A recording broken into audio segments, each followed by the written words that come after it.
We back with episode 5. Yes, sir. We got Mr. Kevin Pierre Louis, Houston Texans linebacker. I want to say first, we're going to skip a little bit. I'm going to jump forward to jump backwards. I want to say in 2013, you're at the Walter Camp Foundation and you're accepting an award and you get mentioned about, players in Connecticut and the lack of players and, people being able to find these players. And I just want to say, bro, you have solidified and laid that foundation down that they know people in Connecticut could play some ball.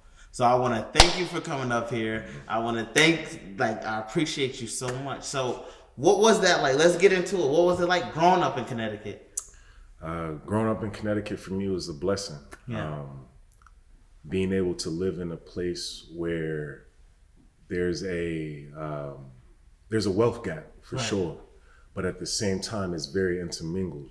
You'll be on the train next to a multi-millionaire, and you'll be on the train next to someone that's living paycheck to paycheck.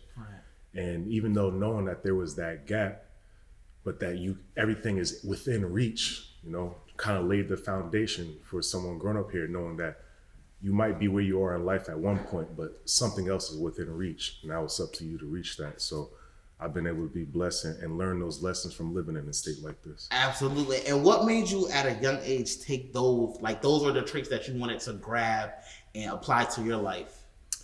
Just first it started with growing up with my father. Yeah. I was blessed enough to be one of those kids that, didn't grow up with their mom. I grew up with my father, actually. My father was a single father. I'm the oldest of 5 boys.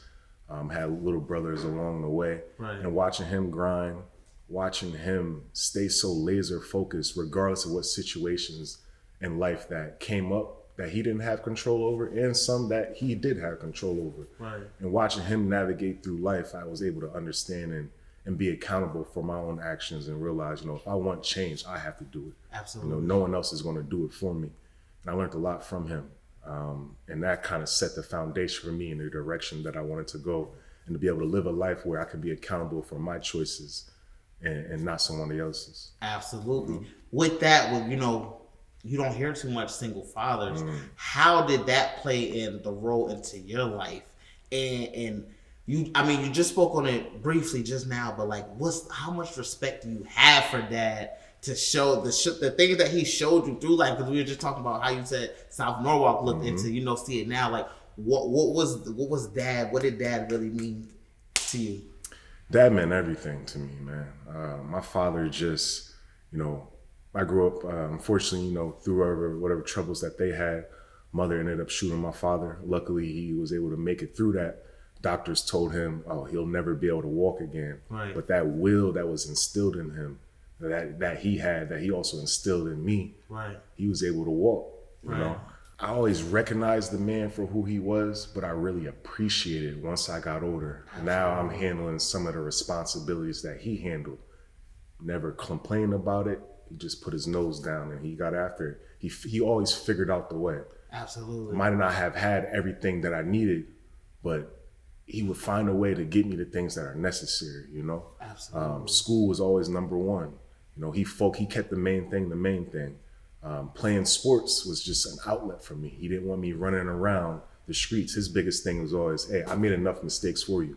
Make your own mistakes. Don't make the same mistakes that I've made.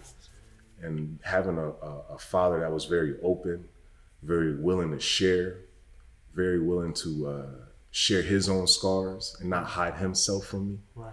It gave me the platform to learn at a very early age, where I was able to be introduced to certain things at a very early age and be able to make decisions in that time.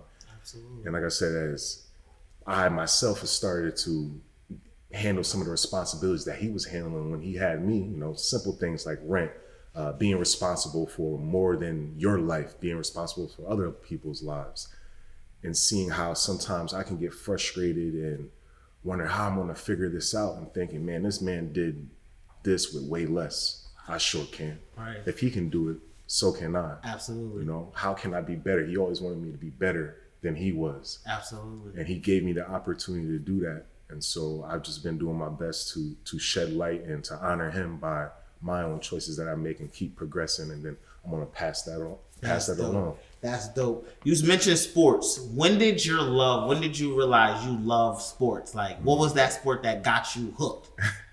It's funny because, I'm a professional football player now, but the sport that really I fell in love with was basketball. Okay. Like, us football guys, we don't kind of translate to the court sometimes. Yeah. But it was just different, man. I honestly, he had me playing sports. So whenever there was a season, football season, I'm playing football. Basketball season, I'm playing basketball. Baseball season, I'm playing baseball. Summer league, I'm doing summer league. His biggest thing was just he didn't want me running around in the hood. Just idle time is a man's worst enemy. Absolutely. So he wanted to make sure that I did not have idle time. Absolutely. And through that, I got to meet some great people along the way. Was able to keep my head out of certain troubles that I might have naturally just fell into just based on the environment as it is. But basketball was the biggest blessing, man. It just felt different. You still got something? You still got it? It ain't the same. It ain't the same. It was funny because I grew up with my best friend Silas. Okay. Big football player. Always been shout out Silas. Involved. Shout out Silas. But it was basketball for me. Right. So I don't know. It's just a special feeling. You cross somebody, shoot a three on them. People see you. You don't got no helmet on. It's a different feeling. It's a different feeling, man. And being able to showcase your skill in that light, and for whatever reason, just ball was just that. I remember I used to always take my basketball, go to Neon, right? Practice behind there. Used to play leagues on Haruna Court, Biddy League. That's where I fell in love with it. But for me, why I wanted to stay in it was just my love for the individuals that were around me. Absolutely. I got to meet, different walks of life, people from my neighborhood, people that don't live in my neighborhood. And I really got to learn about other people and how they operated, and it introduced me to so many different people. Absolutely. You speak on Silas, and you guys went to high school together. What was that like? When did you guys realize for yourself, and then looking at him, when did you realize that you could play at the next level? When you saw your hard work, Honestly, the answer to that is a little bit more complex than just a certain point. For me, playing at the next level was never necessarily a goal of mine. Right. I actually always wanted to go to the Marines. My plan was to graduate high school early, graduate college early, go to OCS, become an officer, and that was going to be it for me. Absolutely. So it's funny because fast forward to college, I remember senior year, I've been blessed. One thing, I'm not going to act as though I didn't do well in sports. I did. So I definitely recognized that my hard work, I saw the results of my hard work when it came to sports, but it just necessarily wasn't a goal. I want to make it to the NFL. Right. But senior year rolls around, we're playing against Virginia Tech, a game that's going to be nationally televised. When they do that, the reporters come in a couple days before. They interview a couple players. I happen to be one of the players they interviewed. One of the guys asked me, sits in front of me just like you are now, says, how does it feel knowing that you're going to be playing on Sundays one day? And I told him, I said, I'm not sure. He's like, what do you mean? It's like, that's not what I'm going to do. He didn't know. Everybody else on the team knew. Everybody else in the school knew. I had Semper Fi in my locker from the moment I stepped on campus. That's the goal. The goal is just to go to college, graduate from the business school, then I'm going to the Marines. And then I told him all this. I go into detail. I'm just playing this for the love and for the individuals that's around me. Absolutely. Game is played. Happen to be making a bunch of good plays, and they broadcast this national on television. And that's when I finally hit my father. Oh, this kid's kind of serious about this Army stuff. Because I would tell him when I was younger, hey, I want to go to a military boarding school. I want to do this. My uncle, his brother, is a sergeant major in the Army. I believe he still is, where he might have just retired. My father was in the Army Reserve, so they didn't necessarily influence my decision when it came to that. Right. But they had at least a level of understanding of what some of them have gone through. And he had no hard feelings towards the armed forces, but he just wanted me to do something else. Didn't care about sports. Then it doesn't necessarily mean, hey, go to the NFL. He's just do something else. And NFL happened to be a hell of a plan B. Absolutely. Yeah, so that's why a lot of times I talk about, I always say it's a blessing, because I've been around individuals since they were kids. Oh, I'm gonna do this, I'm gonna do that. Even though for some of them, I never saw the work actually being put in to achieve that. You make up a great point. How does that translate now? Like, because you put in the work to get there. So, I mean, we jumping around, but you see the new age where kids, they talk about it, and it's not so much action put on. Where does that gap get bridged? It's tough because this age now is different. Yeah. I tell a lot of peers of mine, these new kids coming into league now, which is wild. I even mentioned that they're kids. Yeah. You know, I'm called OG now, big bro, which is wild to me because I remember the moments when I looked up to those that had a couple years on me. But these kids coming in ready, day one. When I was in high school, the biggest thing was if you went to summer workouts, you was a step above everybody else. Yes. Now at that level, now, if you're not training, you might be a step behind. Yes. So I feel like the difference now is their level of expectation. Yes. They think that, just because I'm working hard, I should receive such. Whereas I feel as though older generations understood. You're gonna touch so many people with that one. Oh, you're gonna touch. Listen, you're gonna touch so many people with that one. Yeah, because you just have to manage your expectations. You know, you're not necessarily do something because you might receive a award at the end. Do something because that's really who you are. Right. You know, and I don't want to big myself up too much, but that's definitely what I felt. I always worked hard because that was instilled in me. That's because who I was. Once I wasn't thinking, I put in this work, I'm going to reach the next level. I'm going to go to NFL one day. Right. It just so happened that through my hard work, because that's who I was able to receive a blessing that I honestly did not see coming. Absolutely. But the kids nowadays, I feel as though they're working, but they just expect results immediately. This instant gratification, which I don't know where it came from. We was just talking about the internet. It's expected. And it's expected. Yeah. Wow.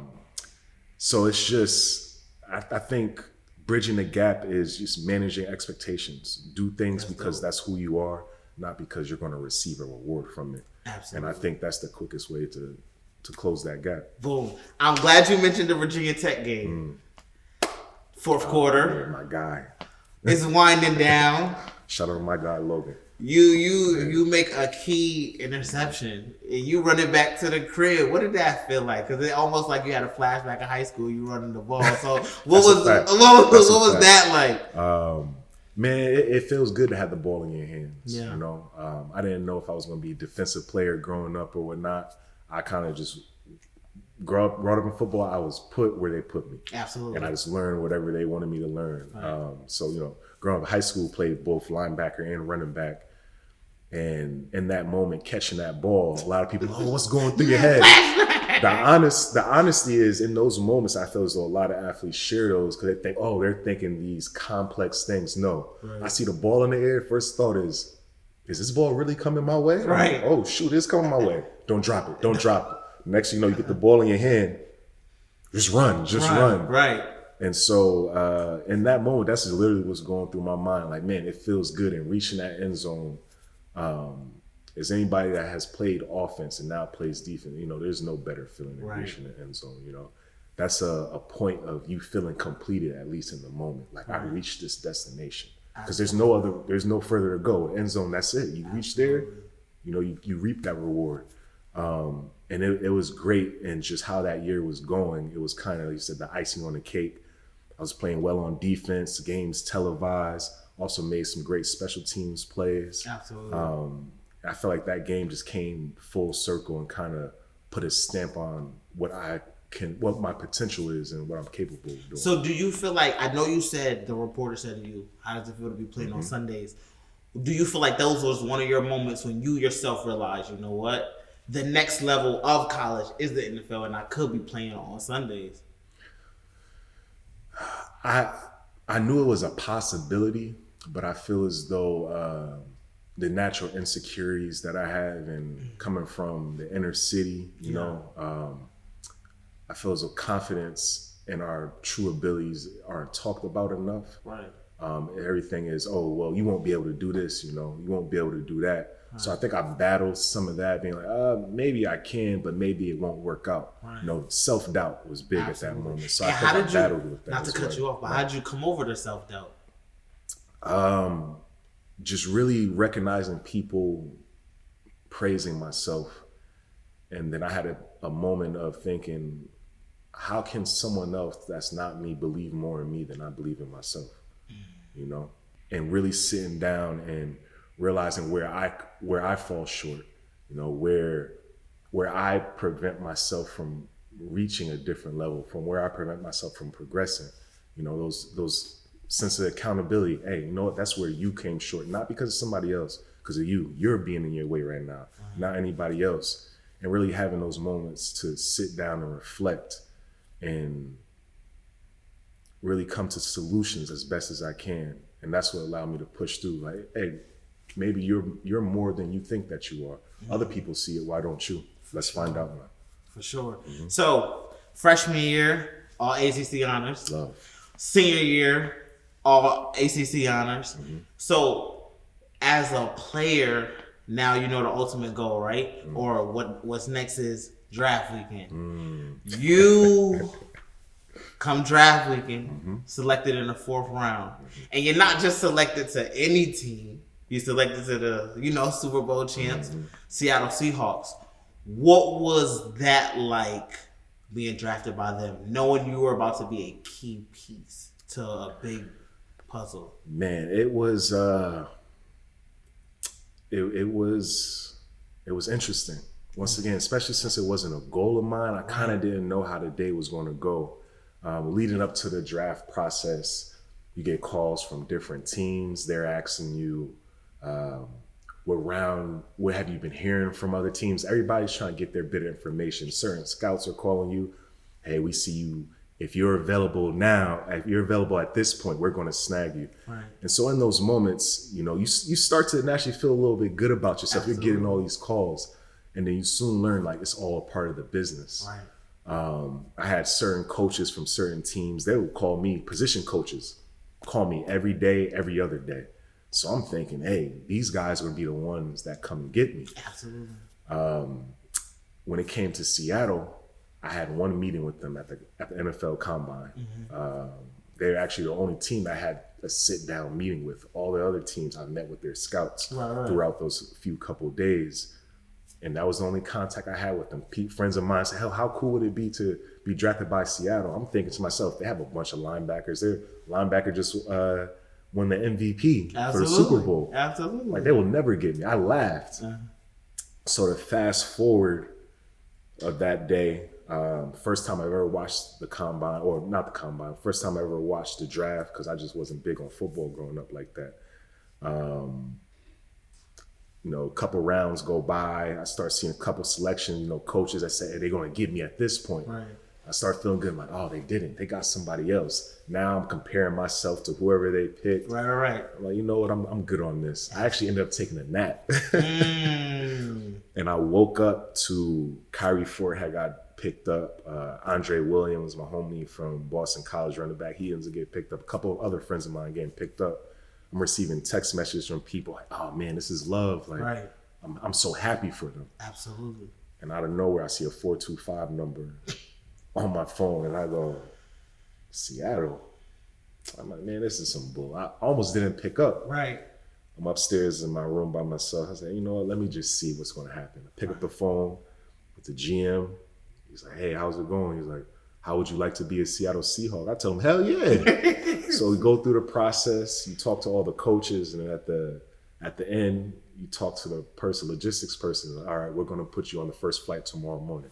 And that was it. I put all my stuff in 2 suitcases, went out to Seattle, and then started my NFL journey. Damn, that's dope. What did that mean that day, that process? What did that mean not only for you, but for your family?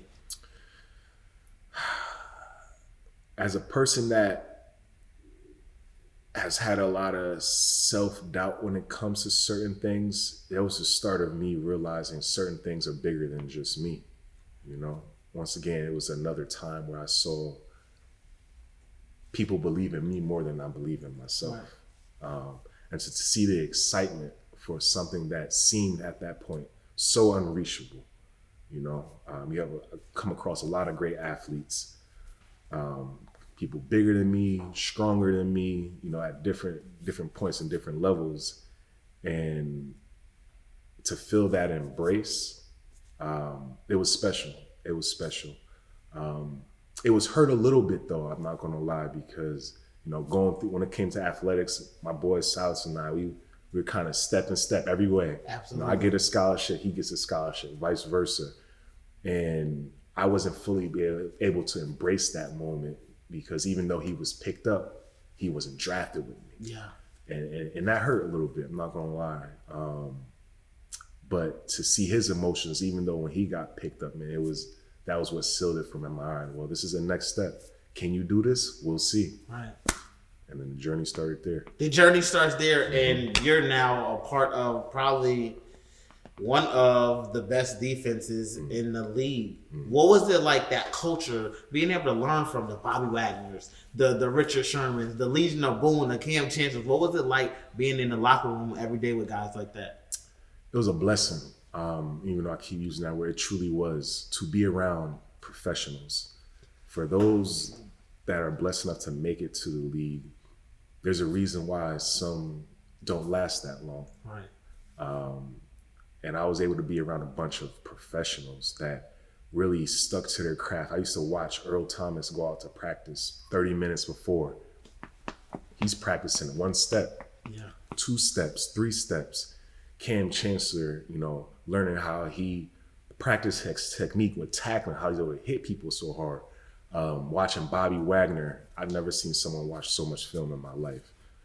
Coming to meetings that he wasn't even supposed to be at, just so he had space to be around an environment so he can watch film and put that extra work in. Absolutely. Guys coming in early to take care of their bodies. So for me, honestly, it was a learning curve. I feel as though if I wasn't a part of that particular team, Right. I don't think I would have been able to make it to year 9 right now, because I got to learn from them and see, all right, this is what it took to make a championship team. And there's just more work than people really know about how it is to make it day in and day out, because every day somebody's coming to take your spot. Absolutely. Like, I remember in Seattle, there was a point where we would see a new face at practice and we're trying to figure out who got let go by the end of practice. I'm talking, we see a guy come in the morning, he's gone before afternoon meetings just because they needed a body. Right. So that reality of it could be you Quick. is quick. I remember when they traded Percy Harvin, I got so many wake-ups calls to what the real NFL was. And I'll never forget, I forgot what team we were playing. On Saturdays, we go through this thing called a walkthrough. So Right. pretty much, all right, make sure the substitutions is good. Offense runs a couple plays. Defense runs a couple plays. Special teams do their thing. Percy did everything like a normal Saturday. We're done with the walkthrough. We're about to head on the bus. They let them know, hey, don't get on the bus. You got traded. We're on the bus looking, where Percy going? Right. And she's like, hey, you got traded. I'm like, man, it happens like that. Like, man, it happens like that.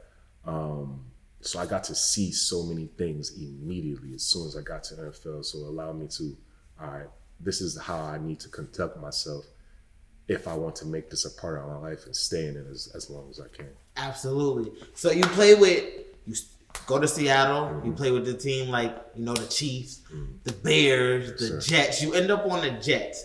Did the Jets feel like a homecoming for you because you were so close to home? Like, how did that ultimately feel like, I'm right in New York? Yeah, no, it did. Just growing up in this area, you have a bunch of Giants fans, you have a bunch of Jets fans. Right. So it mattered to me a little bit more because I Absolutely. knew my peers were behind me, behind this team. So they're behind this team before I even got there. Right. Keep it real. So you just put the icing on the And and we're in this area, we're a little bit more blunt, a little bit more critical, and I believe as we should be. Absolutely. And really keeping ourselves accountable. So I knew if I did something wrong here or there, I'm gonna hear about it from people that I really care about. Absolutely. When it's someone just on Twitter, using their thumbs, it's whatever. But when it's someone you care about, their opinions matters a little bit more.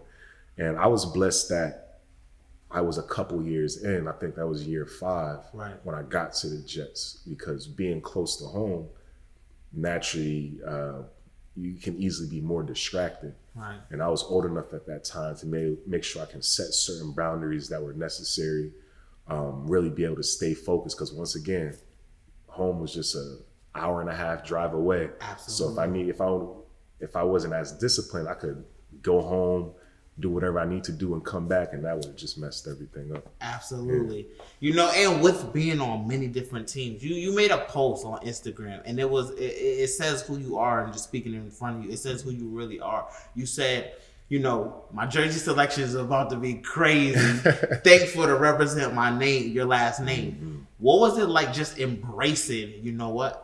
I may be here, I may be there, and you just going through your career?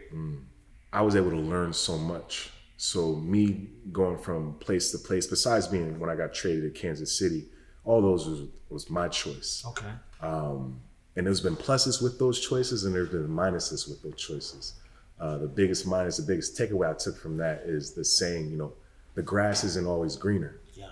Because I've been in situations where I was like, man, I need to go somewhere else because I'm not liking the way things are working out right here. Or, I'm gonna go to this spot because they're going to throw me a couple extra dollars here, so I might as well just go ahead and take that contract. Right. And learning that, I was able to be around different systems, and really learn, hey, that was a good choice you made to go, oh, actually, you thought it was bad here, right, but it's actually worse here. You actually was being blessed over here. And with learning all that, now I'm in a position now where, guys call me OG. I just relay all this information down. So when I see guys go to similar scenarios that I was going through, I can let them know, hey, if you act like this is a potential result. Right. And I'm not telling them from something that I heard. I'm saying, hey, this is my own personal experience. Sure. I remember, things not going bad. You want to put your hoodie up in meetings and really be closed off and be on your own. This is going to be the result of that. Hey, you think this is bad, but it's not. Man, that person is just challenging you. Yeah. He wants to see how good you can be. And those were the things I was able to take away from that. And then at this, as you said, representing my family and that last name on the back of my jersey, man, that meant everything to me. That factored into my college decision. I remember getting recruited by different schools. Penn State was one of them. The reason I didn't want to go to Penn State at the time, because you couldn't wear. Yeah. Couldn't have the last name on the back of my jersey. That was dope. And to be able to bounce around in different teams and learn from them, also bounce around in different areas, I picked up so much. I can connect with so many people. You want to talk about the Pacific Northwest? Hey, this and that. You should go see this. You want to talk about, Kansas City barbecue? And we can talk about that. Let's do it. Houston humidity, which is different. Right. Texas football is different for a reason. Absolutely. Out there. And I've just been able to acquire this wealth of knowledge that allows me to talk to so many different people, so many walks of life. So, going from team to team has been just more of a blessing than I actually thought it was going to be. Absolutely. Mm-hmm. Now, playing for a team like Seattle, where it's a winning history, it's a winning culture, and now on the Houston Texans, where, it's in a very big rebuilding stage. How have you been able to stay true to you and stay level, not too high, not too low, to understand, there are brighter days? It's been tough. These last 2 years for me, I've been hurt a lot. Yeah. This past year, I played 2 games, tore my groin, came off the bone, had to go through that process. I actually missed the rest of the season. And now I had to sit back and think, okay, luckily I've never allowed football to really define who I am as a man. Absolutely. But I can't deny that this is a large part of my life. It's changed my life for the better. Now, what role am I playing now? Now I can't play. I can't show my worth that way. Okay, how else can I show that I'm valuable to my teammates? Because the organization is going to view you however they want to view you. Absolutely. Good or bad, they're going to make their choices. But for me, back when in Pop Warner, I've always been about my peers and my teammates. And so I've used these opportunities. Now I have more time to talk to guys, these one-on-one conversations, share my scars with them, see things in young guys and praise them. Hey, keep doing that. You don't see it now, but that's going to lead you to this step. Hey, watch out if you do that. Your patterns aren't really matching with what you're saying, with the goals that you're trying to reach. I've seen how, they might not acknowledge this mistake that you're making now, but when contracts come, yeah, they're going to bring it back up. So don't think just because you're not getting in trouble now, all these different conversations of being a vet. And, that's what I've been able to do. And that's what's really kept me centered because, I traded jerseys with a couple guys, and to read some of the things that they put on their jerseys and they're given to me has been truly humble, how I've helped them and how they appreciate me being real with them. Yeah. And be able to pay things forward that I've received. It's like everything come full circle. That's the reason why I did it, to get that love back. It's like, all right, I did something. I made some mistakes, but I did something right for sure. Absolutely. You spoke on education. How much of education is important to you, and what does Kevin like to do outside of football to show that? Education is everything. Yeah. Everything. So much that my father, if I messed up at school, homework, there was a time where I got a bad grade on a test. I had a baseball game later that week. I had to miss that baseball game. And he made me stand up in front of my baseball team and tell them why I couldn't play that game. And I happened to be at that particular time one of the better players on the team. Right. And so I had let my brothers down. I have 4 younger brothers in real life, and I have brothers with are my teammates. Absolutely. I let them down, and to see the look on their face, just they needed me in that moment. And it made me realize how important education was, that my father was not going to bend. These other things, football or sports, can go whichever way they want to go. Right. But he's not going to bend when it comes to education. Absolutely. And that led me to receiving more benefits. Me being good in school actually allowed me to go to King's School in Stamford, Connecticut. Silas's father was one of the coaches at the time. We had to hand in our grades in 6th grade. He sees straight A's. They had straight A's and a B+. My West Rocks Middle School, shout out to West Rocks, go approach my father. Man, what you want to do with this kid? He clearly is excelling. He's like, man, I can't do anything. He's like, if there's an opportunity for him to go to private school, would you allow him to? He goes, of course. He's all about education. So seeing my father put me in certain positions to be more educated allowed me to see how important it was. Going to Boston College, it was an easy transition for me because school was already so important. I had the grades to get in. I wasn't one of those highly recruited athletes that, hey, he might not pass the SATs, or he needs this score for the SATs. Right. So I realized how important it was, and how someone can view an individual like myself, and then once I open my mouth and I talk to them, and I can explain to them about certain things, now more doors will open. Okay, might have wanted to talk to you because you're an athlete, but actually I want to give you this opportunity because there's more to you than that. And that's what education has done in my life, and it can do more in other people's lives as well. Absolutely. Mm-hmm. You spoke on injury, right? Mm-hmm. And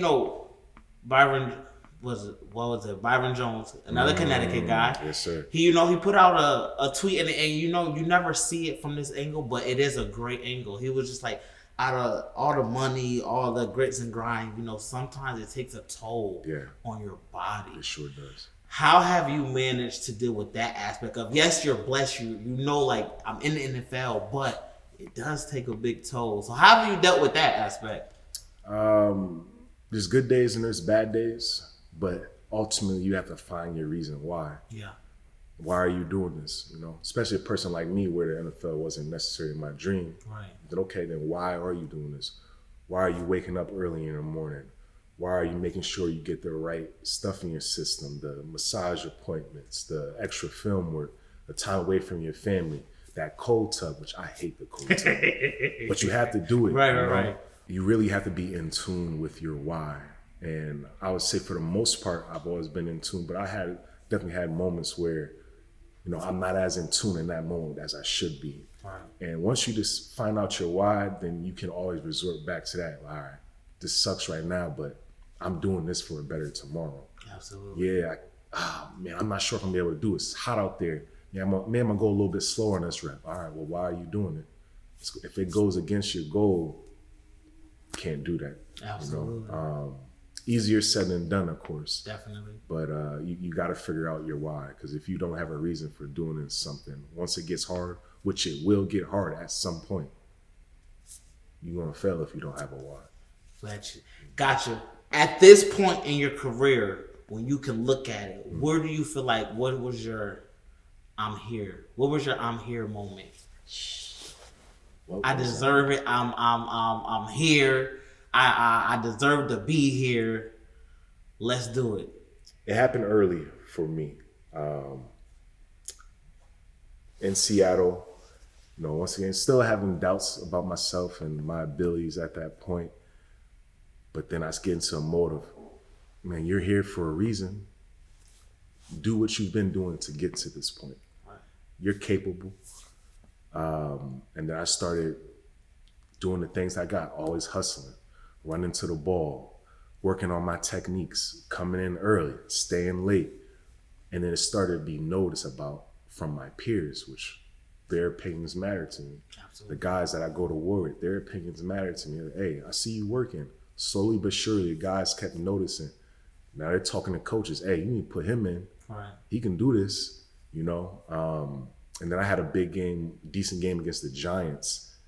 And to hear what other peers were saying when reporters were asking, hey, how about the young guy, Kevin? Say, hey, y'all just getting to see what he's been doing. We've been seeing this during practice, and to see that, I was doing this work for myself, but to see that they were acknowledging the work that I'm doing, that's why I'm like, okay, I could really do this.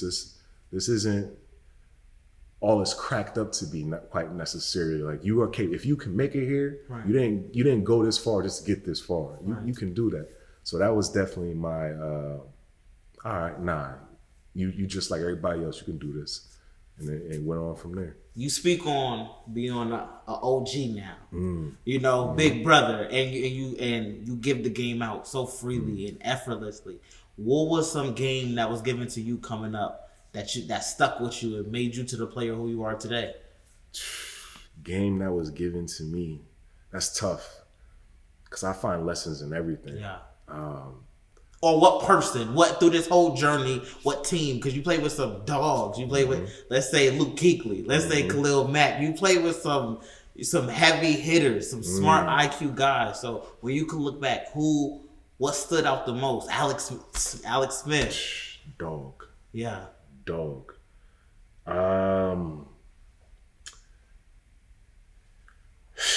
It's truly just a combination of everybody that I bumped into. I used to see guys like Marcellus Bennett. Yeah. I used to see him, and I hope I'm not embarrassing him.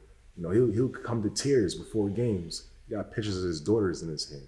Once again, that knowing your why. Right. Starting to recognize why guys are putting in so much of this grind, so much of this pain into this stuff.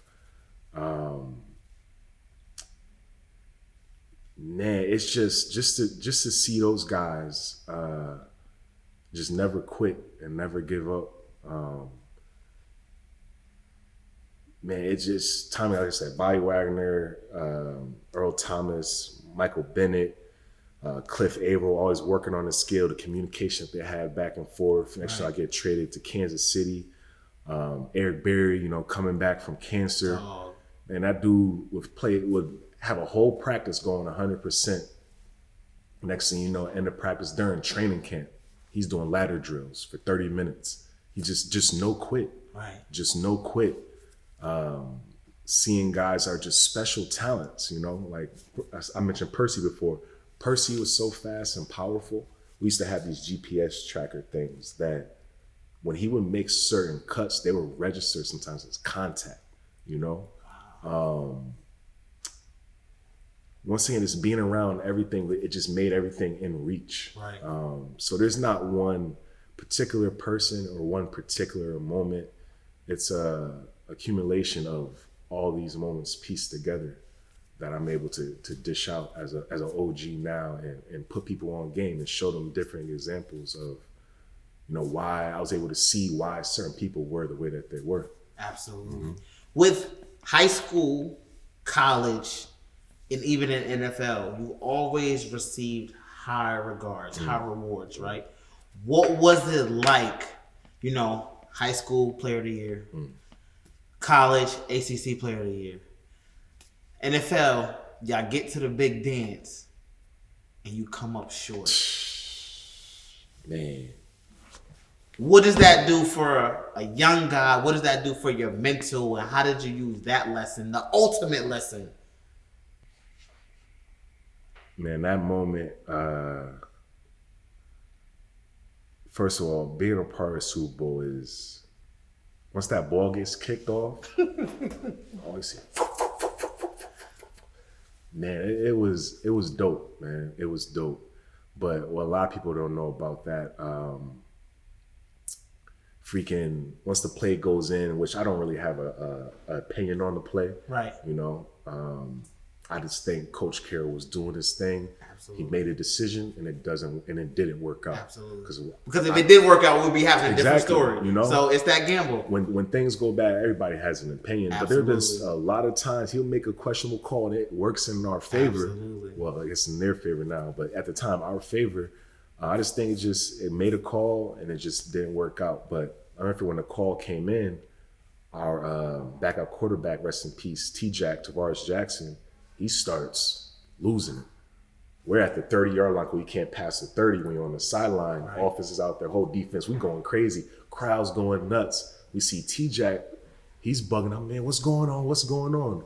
He's a little upset with, the communication and the play calling that's going on.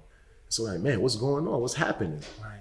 And so to make a long story short, whole place is going crazy. Now we're already on alert. Everybody on the sidelines on alert. You can hear a pin drop because we're just like, all right, well, what's going to happen? So to have the whole place go crazy, to watch what happened happen, it was like, no, this is a dream. This is a dream. Right.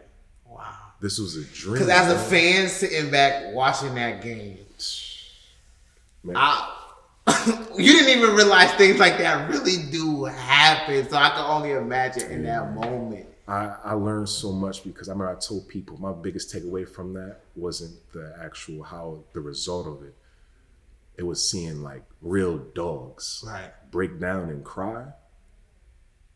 It's like I told people, I was like, I never want to see grown men cry like that again. But I got it though, because it's like with those individuals, the amount of sacrifices that they made within their personal lives, going through the pain that they've gone through, the injuries that they might have had throughout the year to reach this point, they put in so much work to lose in that fashion. That hurts. Because their pain that they held in for X amount of weeks, that it came out in that moment. Right. Just to lose in that fashion, it hurt them. And that showed me like what true sacrifice can do to you. When you really lock in, and sometimes it might not go that way, and you know that you did everything that you possibly could. There's nothing else you could have done. Absolutely. And it still doesn't work out. That showed me, that's real sacrifice right there. That's real pain. They're not crying because it's emotions, because they done put in so much more. It's like, what else can I do? Like, I did all I could now with, and that showed me, you want something, you better want it that bad, because they did, and it showed when you lost in that fashion. Definitely. Part of that game was playing against Brady. What was that like? What was playing against, arguably one of the best quarterbacks to ever play the game? So I wasn't blessed enough to share the field with him in that moment. Okay. I have in other games. But I can't speak for everybody else, but in my experiences playing against some of these greats and also like household names on other teams, most of the time you forget until after the game. Then you go, man, I just shared the field with homie. Absolutely. And I've never been a person like big up people too much, because you tie your shoes the same way I do. Absolutely. But I appreciate those that are able to stay consistent, because I've been around those greats and see, all right, now they put in I got a lot of respect for this individual. So there are certain individuals, you step on the field with them, you gotta respect them. Absolutely. You're gonna try to, if you got a shot to hit them, you will hit them. For sure. But like, you will never try to just openly disrespect, because that person done put in too much pain. You know what that pain is like. For them to reach that, the amount of sacrifice they make, man, hats off to you, respect. So it was dope. Sure, one little quick side note, since I've always had that mindset of, man, you another man just like me. Absolutely. There's very few times I've been like, my eyes are really opened out on the field. And what was his name? Man, that throws it off a little bit. But at the time, he played for UNC. He played basketball, switched to football. defensive end, and he went to the Packers at the time. But regardless, Peppers. Julius. Peppers. Yeah. Shouts out to Big Julius. Yeah. Dog, want to talk about a mammoth of a human being? I'll never forget. It was Seattle versus Green Bay. And he's across the field. One of my OGs, Brandon Meebang, shout out to him. I actually got a lot of game from him, actually. I go, can I curse? Go, man, listen, go ahead. Yo, who the fuck is that? He goes, wow. Man, I said, oh, just to see someone, because everybody's is big in the NFL. Right. I'm considered small. So people don't really stick out that much. So when you stick out on the field, you are a mammoth of a human being. Right. I was like, oh my God. I'm looking at myself like, man, I don't know. I don't know how this is going to work out. I need to beef it up a little bit. Yeah. But nah, that was dope. That was dope. With football, it's a gladiator sport, tough sport, definitely on the brain. How, and CTE is real. How have you been able to just keep your mental health and stay in good spirits? One thing that's good is the NFL has a lot of resources. The one thing is we have to seek those resources out. We have to go get it. It's there. Right. But I think a lot of times we don't know that they are there. And if we do know that they're there, we don't want to use those resources because there's just a lot of pressure, Right. You worry sometimes about your job security.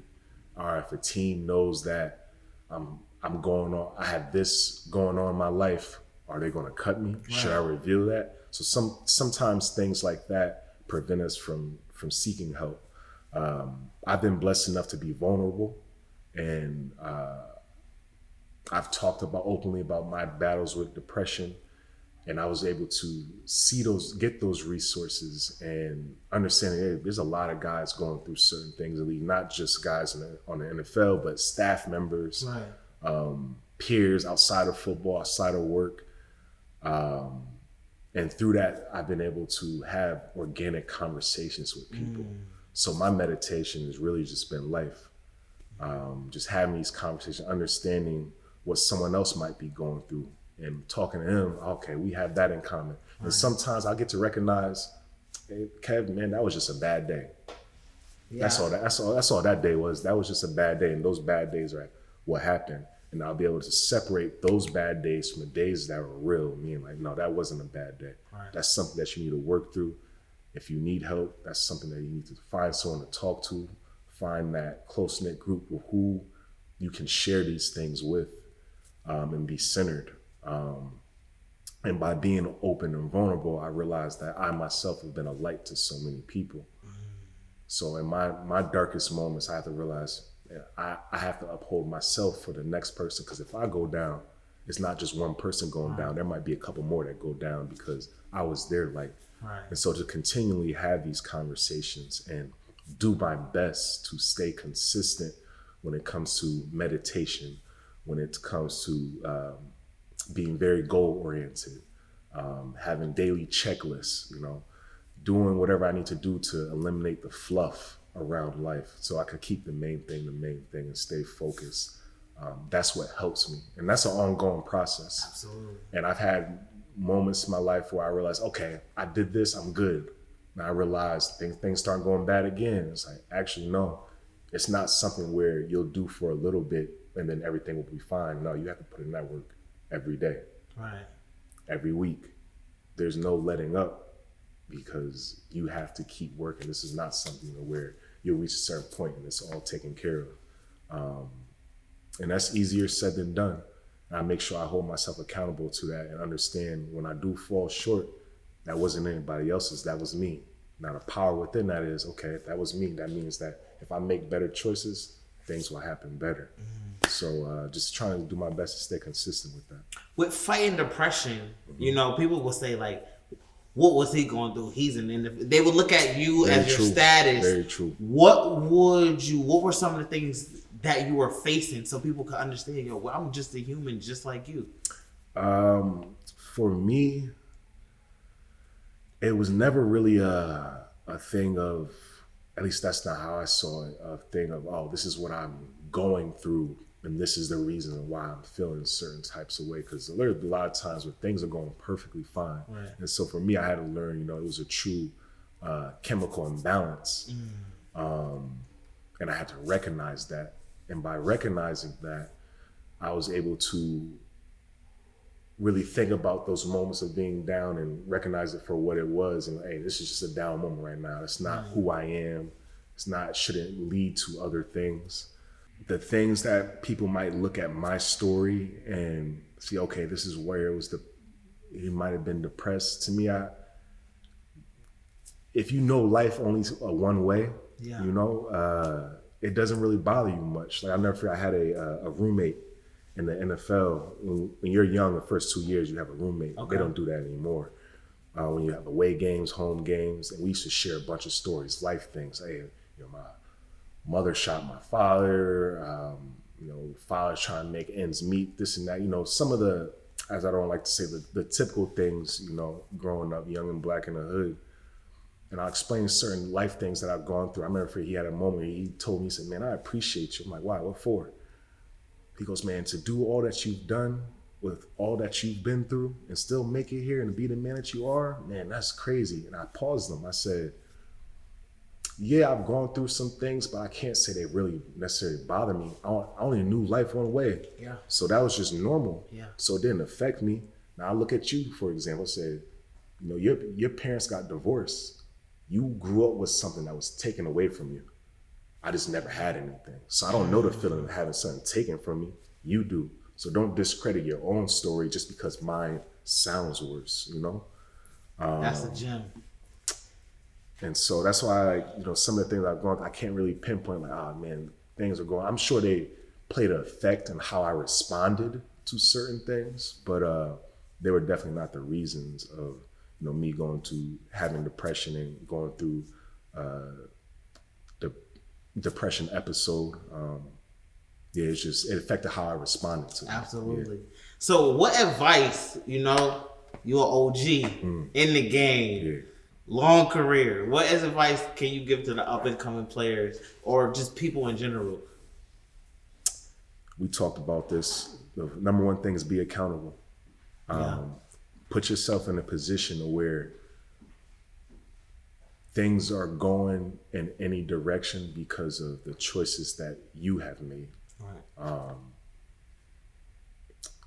To be vulnerable, to speak, and start that process early, because you don't want to try to find those that you can trust when you're 30, 40, 50 years old. You can learn that process early. Sharing yourself, share information. As we share, you recognize that you're more connected to that person than you ever, that you never thought that you could be. Right.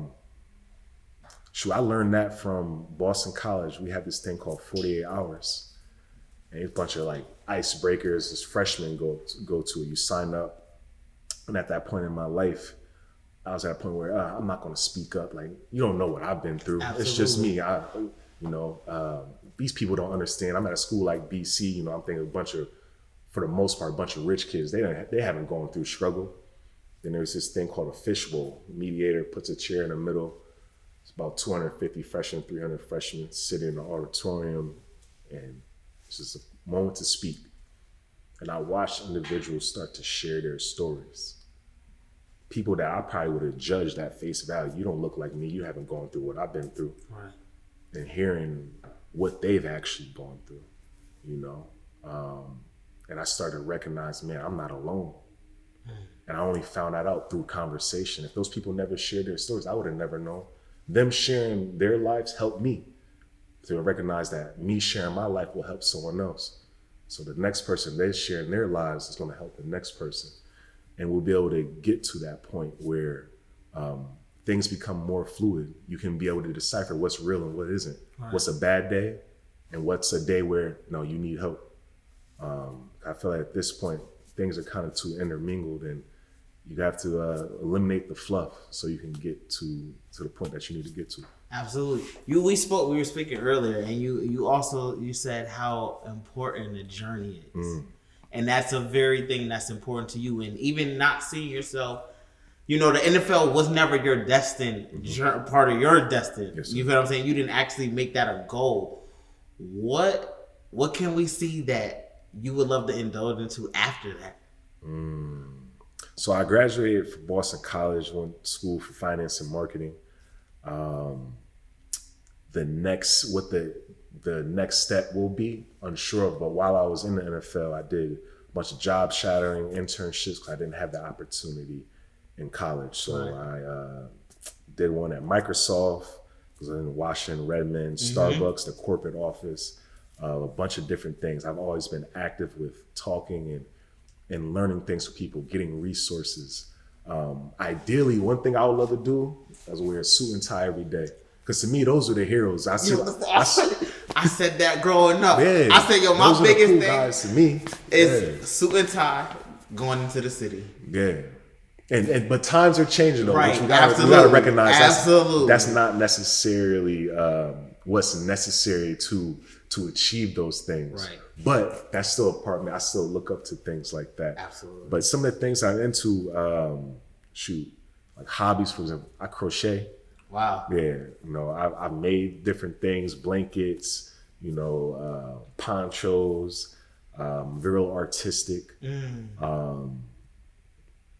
But, you know, I've been blessed. I've been playing 9 years, so that's awarded me a time to take a break. So when I'm officially done playing football, I'm gonna take a year off. Okay. Make sure I'm right, so that when I go to my next step, my next employer, they get the full me. Absolutely. You know. And how hard is that self-reflection to know, like, you know what, maybe I do need a year off. Maybe I do need to look, and you know, and to give someone 100% of you. It's tough because once again, the word of accountability, it takes a lot of accountability. Because anybody could take a year off and say that they're getting themselves right. You could BS that whole year. For sure. It's me recognizing that I truly have to be intentional. So when I say a year off, some people might think, oh, you're just going to sit on your behind. No, I'm going to use that time to gain more resources. I might intern at a place, hey, you guys don't have to pay me. Right. I've been blessed enough. I've awarded myself the opportunity to take that break when it comes to that, you know. Now, the door opens for me. They get to see me. Hey, we don't have to worry about paying this dude. But hey, man, he's really hard working. He gets this done. He gets X, Y, and Z done. We might not be able to give him a job here, but hey, I have a colleague from another business. Hey, you should talk to this individual. And me showing myself and the doors that have been opened and me being able to step through them and show these individuals who I am has awarded me different opportunities throughout my life. And I don't see that changing anytime soon. And then once I get the opportunity to, then I'll bless somebody else with that. Absolutely. Before we get out of here, I want to talk about one more thing that's very important to you. You know, your nationality. Zoe. Big Zoe. Yeah. How important is it, you know, the country of Haiti, you coming from being Haitian, how big is that to you? It's everything. Yeah. I'm talking about the name on the back of my jersey. At the time, growing up, we wasn't too hot. Now being Haitian is it's kind of in right now. Which no shot. Shout out to all my Zoes, but definitely growing up, you know, as a lot of cultures have it. At that time, you know, Haitian, we were the boat people. Yeah. But one thing people know about Haitians, traditionally speaking, hardworking. Every person that I talk to is, oh no, I had a Haitian coworker. They always talk about how disciplined they Absolutely. were. And you gotta uphold that standard. And so those things are instilled in my father. He instilled those things in me, and I truly appreciate that characteristics of what people think of Haitians when they think of Haitians. And I'm gonna make sure I do my part with that. Even in the league at the time, there weren't too many Haitians, but everybody always talk, hey, the one Haitian team I had, that boy worked. For sure. Worked. For sure. It's a part of me. It's who I am. It's one of those things where you are able to get certain answers that you might not know of. Man, why am I this way? It's because of your culture. That's what your culture does. So yeah, it means everything to me. I got it tatted on my chest, literally, because I'm a Zoe. Yeah, so it's a piece of me. It's a piece of history, and I have to etch my part in being a part of that. Absolutely. So we're wrapping up. Yes, sir. I want to say thank you. I want to say thank you to Amazing Career for what you're doing. And that's it, brother. I appreciate you. Episode 5. You see us working, we grinding. I'm trying to get y'all the best content, get y'all these stories. Episode 5. Kevin Pierre Louis. Hope y'all like, comment, subscribe, share. Thank you. Peace.